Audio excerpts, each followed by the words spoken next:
Hello, good morning, नमस्कार। मैं Ankit Singh science और टेक के इस यूट्यूब ऑफिशियल चैनल वर्निक्स के माध्यम से एक बार आप सभी से मुखातिब हूं। आप सभी का स्वागत है साइंस और टेक की इस लंबी यात्रा में। जैसा कि आपको पता होगा कि इसके पहले वाले वीडियो में मैं आपको बता चुका हूं कि मैं यहां पे स्टार्ट क्या करूंगा। हाँ, मैंने बात की थी एटॉमिक स्ट्रक्चर की, तो आइए उसी स्ट्रक्चर को आज आगे बढ़ाते हैं। तो पहला क्वेश्चन यहीं से स्टार्ट होता है। मैंने सिलेबस में भी लिखा था कि व्हाट इज एटम। तो atom is the smallest particle of any matter which participate in chemical reaction which can not be divided further one. Hindi में यदि अपन बोले तो परमाणु किसी भी पदार्थ का वह सूक्ष्मतम कण होता है जिसे और छोटे भागों में नहीं तोड़ा जा सकता और जो रासायनिक अभिक्रिया केमिकल रिएक्शन में पार्टिसिपेट करता है, भाग लेता है, परमाणु कहलाता है। इस डेफिनेशन को जरा गौर से आप देखें, smallest particle of any matter, दो तीन टर्म यहां से निकल के आए। एक यहां पे आया मैटर कि व्हाट इज मैटर, पदार्थ क्या है। जैसा कि आपको पता होगा anything which have mass which occupy space known is matter. ऐसा कोई भी वस्तु या कोई भी ऑब्जेक्ट जिसमें द्रव्यमान होता है और जो स्थान घेरती है, पदार्थ कहलाता है। आगे वाले लेक्चर्स में आपको बताऊंगा इसका क्लासिफिकेशन, फिजिकल और केमिकल क्लासिफिकेशन। तो मैंने कहा किसी भी पदार्थ का वह सूक्ष्मतम स्मॉलेस्ट पार्टिकल, एक टर्म मैंने यहां यूज किया स्मॉलेस्ट। जब मैंने यहां पे बात की सूक्ष्मतम, तो इसका मतलब यह है कि इसको नेकेड आई, नग्न आंखों से आप नहीं देख सकते हो। और टॉपिक का नेम क्या है? टॉपिक का नेम है एटॉमिक स्ट्रक्चर, परमाणु की संरचना। अब इसको आप देख नहीं पा रहे हो तो उसकी संरचना का पता कैसे चलेगा? तो अब इसका मतलब यह हो गया कि इसको देखने का जो क्रम रहेगा, इसको देखने का जो सीक्वेंस रहेगा, एक बड़ा सीक्वेंस लंबा रहेगा। लंबा क्यों रहेगा? क्योंकि बहुत सारे साइंटिस्ट आए होंगे, उन्होंने इसको पहली बार देखा होगा, कुछ इसके बारे में बताया होगा। क्योंकि अपन बात ही कर रहे हैं परमाणु की संरचना, उसका स्ट्रक्चर, तो बिना देखे स्ट्रक्चर कैसे आप बता सकते हैं? तो बहुत सारी थ्योरीज, हाइपोथेसिस, यहां पे परिकल्पनाएं और सिद्धांत यहां पे दिए गए हैं। तो वहीं से अपन स्टार्ट करते हैं एटॉमिक स्ट्रक्चर को। जैसा कि आप बोर्ड पर देख पा रहे होगे, इस लेक्चर्स में मैं एटम की जो थ्योरीज हैं, तो दो थ्योरीज को मैं कंप्लीट कराऊंगा। कौन कौन सी? एक यहां पे डाल्टन से एटॉमिक मॉडल या डाल्टन से एटॉमिक थ्योरी, डाल्टन का परमाणु सिद्धांत या परमाणुवाद। थॉमसन से एटॉमिक थ्योरी, थॉमसन का परमाणु सिद्धांत या परमाणुवाद। दो को मैं कंप्लीट यहां पे कराऊंगा, ठीक है। तो यहीं से स्टार्ट करते हैं डाल्टन से एटॉमिक थ्योरी। तो यहां पे आप देखें, इसको याद करने के क्रम में मैंने कुछ की पॉइंट बना के लिखे हैं। यदि आप इन की पॉइंट्स को याद कर लेंगे, सारी की सारी थ्योरीज यहीं से देख के आपको बन जाएगी। आइए स्टार्ट करते हैं। तो यहां पे मैंने लिखा मैटर, यहां पे लिखा स्मॉलेस्ट पार्टिकल या स्मॉल पार्टिकल्स, और यहां पे लिखा एटम। हिंदी में बोलें तो यह पदार्थ, सूक्ष्मतम कण और परमाणु। तो आप देखें डाल्टन ने क्या बोला? डाल्टन ने यह बोला कि कोई भी मैटर है, यह बहुत स्मॉलेस्ट, छोटे छोटे स्मॉल पार्टिकल से मिलकर बना होता है। इन स्मॉल पार्टिकल्स को बोला जाता है एटम्स। यदि मैं हिंदी में बोलूं तो कोई भी पदार्थ सूक्ष्मतम कणों से मिलकर बना हुआ होता है। इन सूक्ष्मतम कणों को परमाणु या एटम कहा जाता है। यह इसका फर्स्ट पॉइंट जो आपको यहां पे सिंबॉलिक तरीके से दिखाई दे रहा होगा। सेकंड पॉइंट आप देखें तो यहां पे मैंने लिखा सोडियम, यहां पे लिखा मैंने एल्यूमिनियम। दोनों इक्वल नहीं है। इसका मतलब क्या, जरा आप समझें। यह है एलिमेंट, यह है तत्व। तो एक ही एलिमेंट के जितने भी एटम्स हैं, सपोज सोडियम, जितने इसमें एटम्स हैं, जितने भी इसमें परमाणु हैं, एक ही तत्व के जितने भी परमाणु हैं, चाहे आप देखो वेट, चाहे आप देखो मास, भार, द्रव्यमान, सब तरीके से ये बराबर होते हैं। वैसे आप एल्यूमिनियम केले को आप देखो, एल्यूमिनियम के अंदर जितने भी परमाणु हैं, तो ये बाय वेट, बाय मास, जितने भी इनके अंदर एटम्स हैं, ये सब के सब क्या होंगे? इक्वल होते हैं। मगर एक एलिमेंट है सोडियम, एक एलिमेंट है एल्यूमिनियम, इन दोनों के एटम्स इक्वल नहीं होते हैं। तो सेकंड पॉइंट अपना यही है, क्या? किसी भी एलिमेंट के सारे एटम्स आपस में चाहे by weight, by mass equal होंगे, मगर ये दूसरे एलिमेंट के बराबर या उसके इक्वल नहीं होते हैं। यदि इसको हिंदी में मैं बोलूं तो किसी भी तत्व के सारे परमाणु भार और द्रव्यमान में तो बराबर होते हैं, अगर दूसरे तत्व के परमाणुओं से ये अलग होते हैं। ये है इनका सेकंड पॉइंट, जिसको मैंने इस तरीके से लिख के आपको बताया है। थर्ड पॉइंट आप देखें, एटम इनडिविजिबल, अविभाज्य होता है, मतलब इसको और छोटे भागों में तोड़ा नहीं जा सकता है। जो मैंने अभी डेफिनेशन बोली है, दरअसल डाल्टन्स की ही डेफिनेशन है। डाल्टन ने ही वो डेफिनेशन दी थी। तो आप देखें एटम्स होता है इंडिविजिबल, अविभाज्य होता है, इसको तोड़ा नहीं जा सकता है। अगला पॉइंट आप देखें, यहां पे आप देखें एटम मगर कैसा मिले, फिक्स रेशियो मिले, तो क्या बनाता है ये कंपाउंड यौगिक।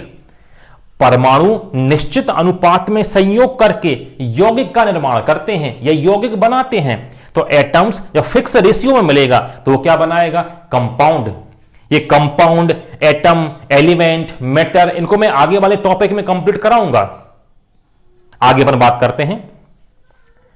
Atom is equal to energy, ये अपने याद करने के लिए है। तो एनर्जी परमाणु ऊर्जा के बराबर। कैसे? ऊर्जा के बारे में आपने पढ़ा होगा, एनर्जी के बारे में आपने पढ़ा होगा थर्मोडायनामिक्स में। ये energy can not be created, can not be destroyed. ऊर्जा को ना ही उत्पन्न किया जा सकता है और ना ही नष्ट किया जा सकता है। वैसे ही परमाणु को ना ही आप बना सकते हो और ना ही इसको आप नष्ट कर सकते हो। तो atom can not be created, can not be destroyed, इसलिए मैंने इसको किसके इक्वल लिखा है, एनर्जी के, ताकि आपको लंबे समय तक याद रहे। अगला पॉइंट आप देखें, एटम, एरो के मैंने इस तरफ लिखा केमिकल रिएक्शन और यहां पे मैंने लिखा आइडेंटिटी। तो एटम्स जो होते हैं, परमाणु जो होते हैं, केमिकल रिएक्शन में अपनी पहचान या आइडेंटिटी को गवाते नहीं हैं, उसको मेंटेन करके चलते हैं। तो अगला पॉइंट इनका यही हो गया कि कोई भी परमाणु रासायनिक अभिक्रियाओं में अपनी पहचान को बनाए रखता है। कोई भी एटम केमिकल रिएक्शन में अपनी आइडेंटिटी को बरकरार रखता है। तो इसका अगला पॉइंट हो गया। आगे देखते हैं, atom all characteristics of matter, किसी भी परमाणु में पदार्थ के सारे गुण विद्यमान होते हैं। किसी भी एटम में पदार्थ के या मैटर के सारे कैरेक्टरिस्टिक्स होते हैं। यह है इनका अगला पॉइंट। तो यह है डाल्टन की थ्योरी, जिसको मैंने सिंबॉलिक तरीके से लिखा। इसको आप लैंग्वेज में आप लिख के मेंस के लिए आप तैयार कर सकते हैं। तो एक बार मैं जल्दी से रिवाइज कर देता हूं। डाल्टन्स एटॉमिक थ्योरी, डाल्टन का परमाणु सिद्धांत। इन्होंने क्या बोला कि कोई भी मैटर है बहुत सारे छोटे छोटे पार्टिकल से मिलकर बना होता है। इन पार्टिकल्स को बोला जाता है एटम्स या परमाणु। किसी भी एलिमेंट के जितने भी एटम्स होते हैं वो समान होते हैं, हां, मगर दूसरे एलिमेंट्स ये क्या होते हैं, अलग होते हैं। किसी भी पदार्थ के सारे परमाणु समान होंगे मगर दूसरे तत्व के परमाणुओं से ये अलग होते हैं। थर्ड पॉइंट क्या बोलता है कि एटम क्या है, इसको और छोटे पार्टिकल्स में आप नहीं तोड़ सकते हैं। अगला, यदि एटम को, परमाणु को निश्चित अनुपात फिक्स रेशियो में अपन मिलाते हैं तो कंपाउंड या यौगिक बनते हैं।